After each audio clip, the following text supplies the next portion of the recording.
Okay, today we're going to do a new chapter that is connecting the dots. Is written by Steve Jobs. I hope आप लोगों को Steve jobs कौन है ये पता होगा. ठीक है.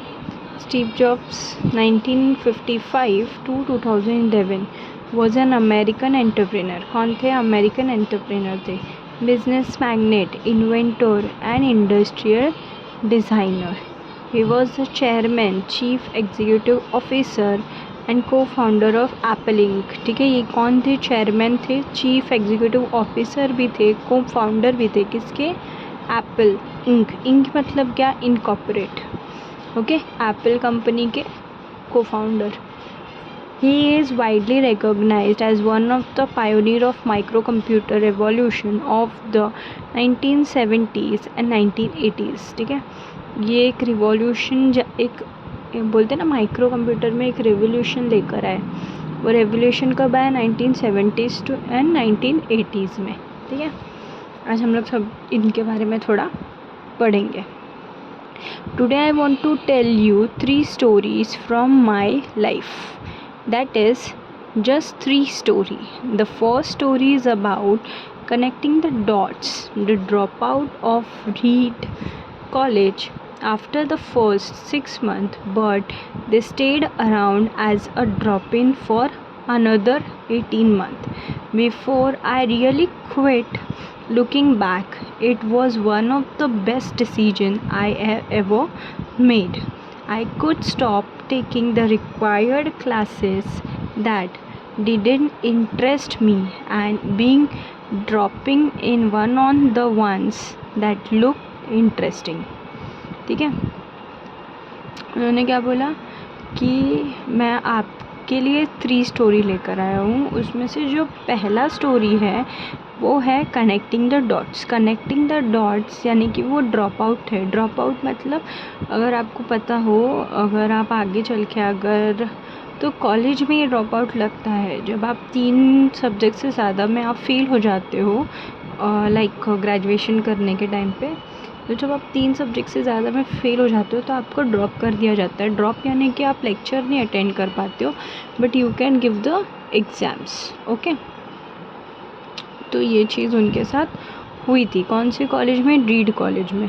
ऐसे 6th मंथ बीत गया. फिर उसके बाद फिर भी वो एज इन ड्रॉप इन मतलब विजिटर, मतलब आते जाते रहते थे कॉलेज में. तो ड्रॉप इन की तरह वो 18 महीना उन्होंने निकाल दिया.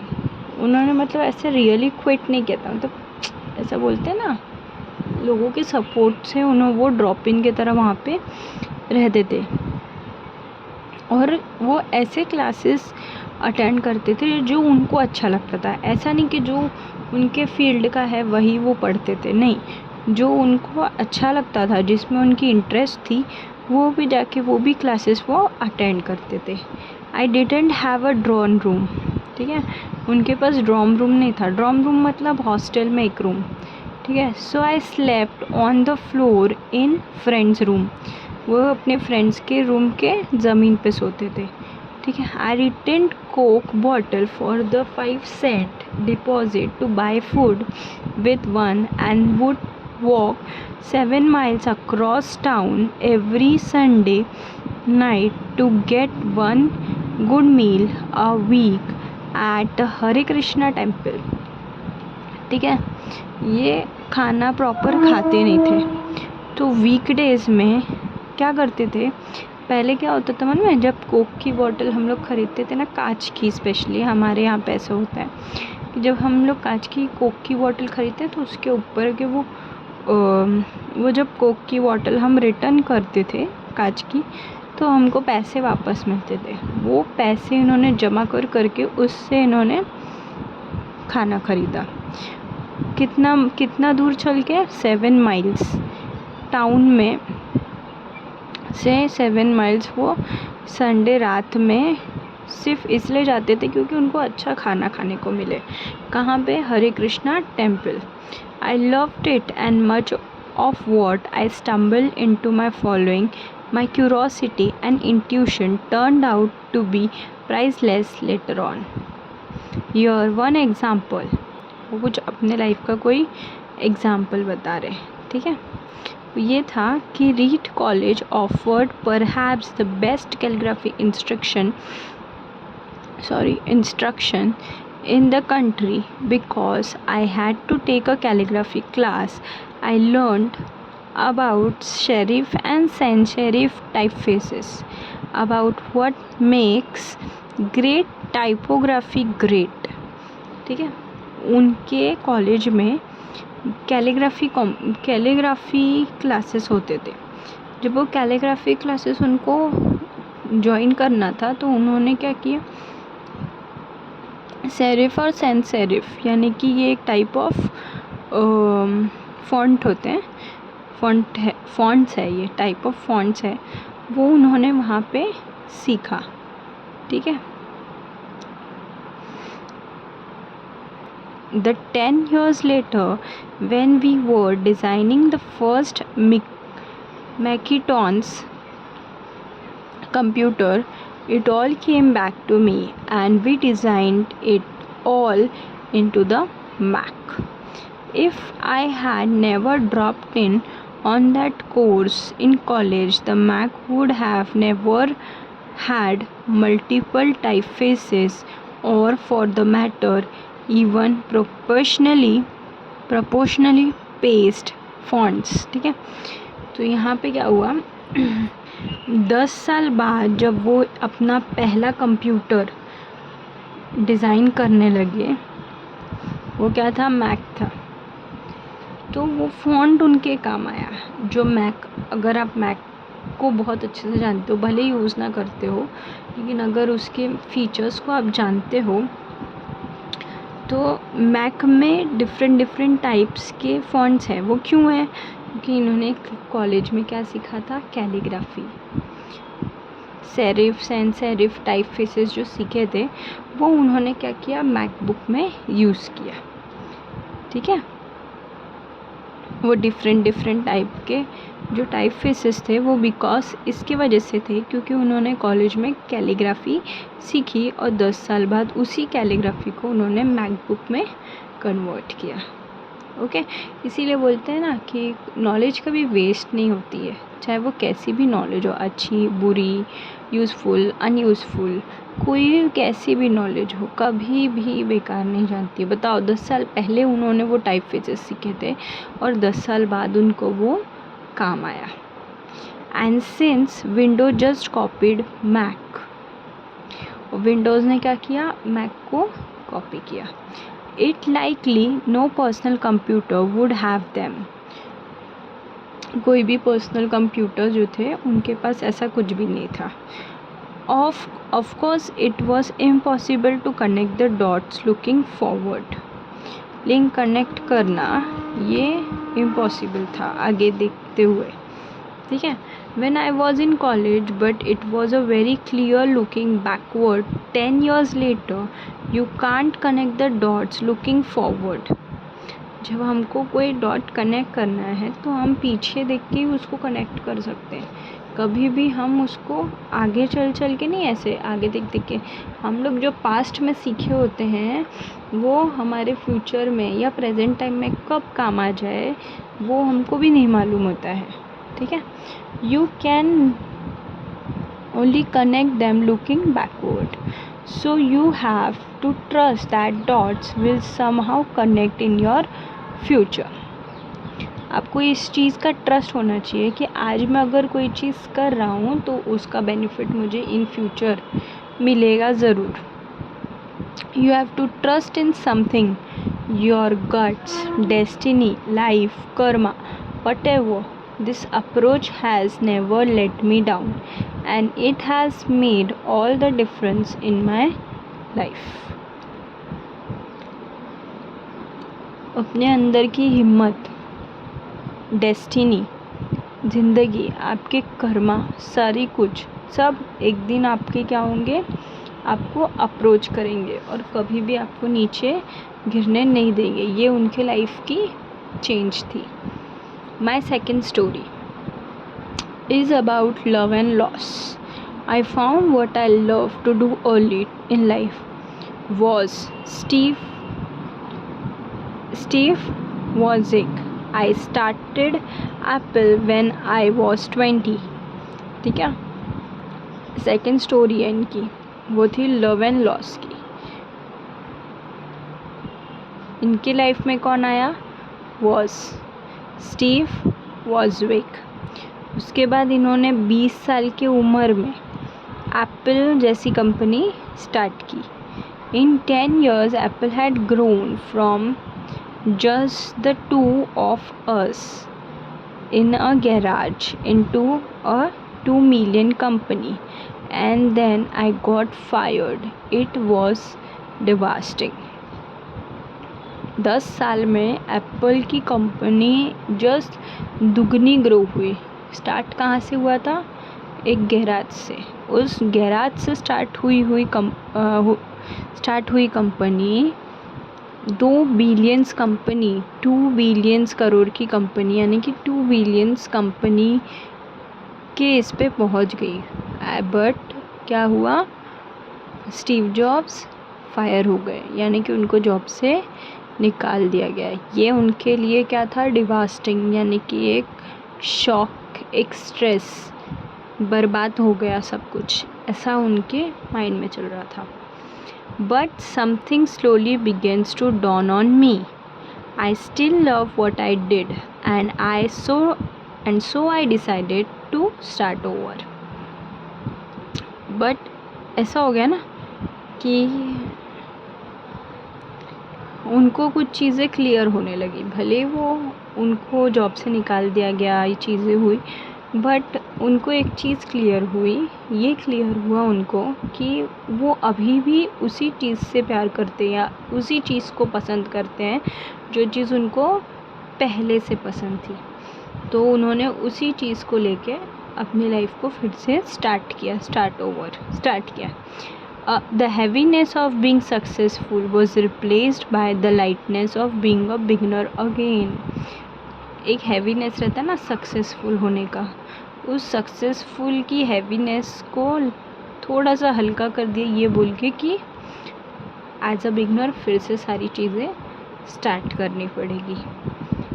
It freed me to enter one of the most creative period of my life. ये चीज़ क्या हो गई? अभी वो फ्री हो गए, वो मतलब उनके अंडर ऐसा था कि अब मैं कोई चीज़ जो है वो मैं सीख सकता हूँ या क्रिएटिव कर सकता हूँ। ठीक है। During the next 5 years I started a company next. 5 साल के अंदर उन्होंने एक कंपनी स्टार्ट की। वो कंपनी का नाम क्या था? Next. Another company name Pixar. आप लोगों में से, बहुत सारे लोगों में से इन सारे कंपनीज़ के नाम आप लोगों को बहुत अच्छे से पता होंगे। वो थी कंपनी का नाम नेक्सा, दूसरा क्या था नाम? Pixar. And fail in love with an amazing woman who would become my wife. और उनको किसी से प्यार हो गया जो वो उनकी वाइफ बन सकती थी। Pixar is now the world's most successful animation studio. ठीक है, तब तक में पिक्सर जो था वो सक्सेसफुल एनिमेशन स्टूडियो बन गया था। उसके बाद क्या हुआ? Apple bought NeXT. समझ गए?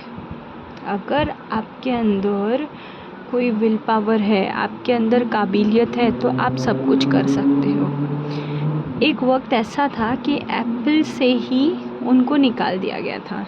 ठीक है, गराज से स्टार्ट की हुई कंपनी 2 बिलियंस कंपनी के रुपीस में पहुंच गई थी, उनको निकाल दिया गया। फिर से उनका ऐसा हो गया कि अब मुझे फिर से स्टार्ट करना पड़ेगा।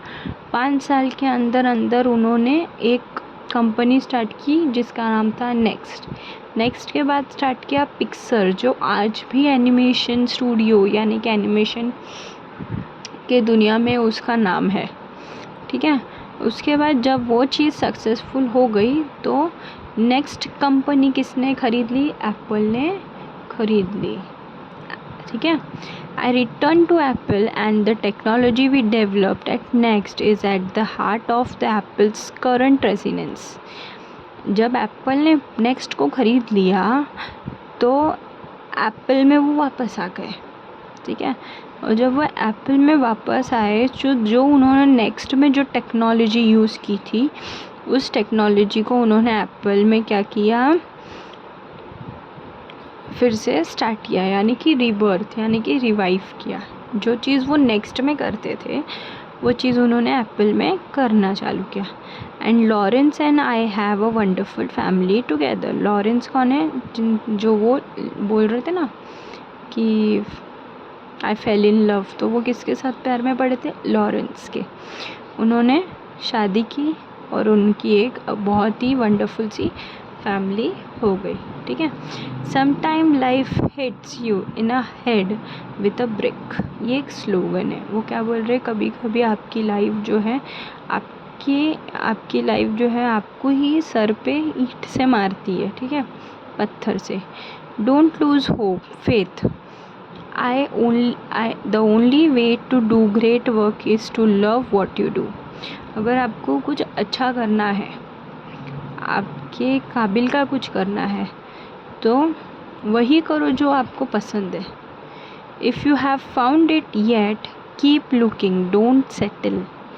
अगर आपको कोई चीज़ ऐसे मिल गई है कि हाँ काम चलाओ, तो और अपने आप को तराशने की कोशिश करो, उसमें ही क्या मत हो जाओ, सेटल मत हो जाओ। जो आपको जब तक कोई चीज़ सेटिस्फाइड ना लगे तब तक आप उसको चीज़ों को ढूंढते रहो।